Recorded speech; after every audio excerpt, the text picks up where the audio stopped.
অস্ত্র নিয়ে আব্বাকে শোনায়।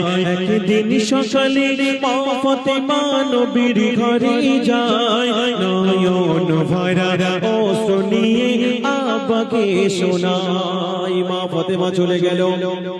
মা ফাতেমার আব্বুর নাম কি ছিল? আলী। একদম গুড, হেভি সুন্দর। তোর নাম কি? তুই উঠে চলে আয়। মা ফাতেমা সাউন্ড দাও। মা ফাতেমা গিয়ে বলছে, ও আব্বা জান গো, তোমার দুটো নাতির একদিন খাওয়া হয় না, দুদিন হয় না, 3 দিন হয় না। আমি মা হয়ে সহ্য করতে পারি না। আমি কেমন করে সহ্য করব?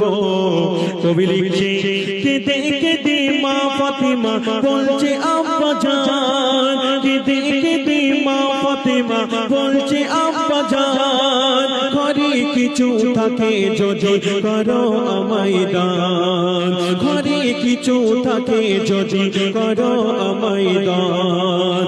অনাহারে কাঁদছে ঘরে, অনাহারে কাঁদছে ঘরে হোসেন ও হাসান, 3 দিন হলো দানা পানি নাই গো আব্বা জান, 3 দিন হলো দানা পানি নাই গো আব্বা জান।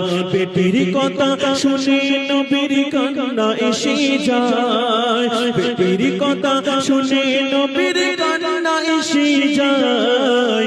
এই দৃশ্য দেখে মা জননীর হৃদয় ফেটে যায়, এই দৃশ্য দেখে মা জননীর হৃদয় ফেটে যায়। ও মা, মা ফাতেমা গরিব ছিল গো মা, নবী মুহাম্মদ গরিব ছিল।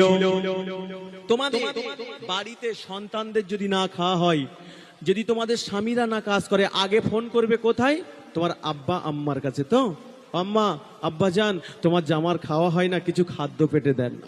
মা ফাতেমা গেল, কিছু পেল না, মা কাঁদতে কাঁদতে ঘরে এলো। কবি লিখছে, জান্নাতি রানী মা জননী বাড়ি ফিরিল, জান্নাতি রানী মা জননী বাড়ি ফিরিল।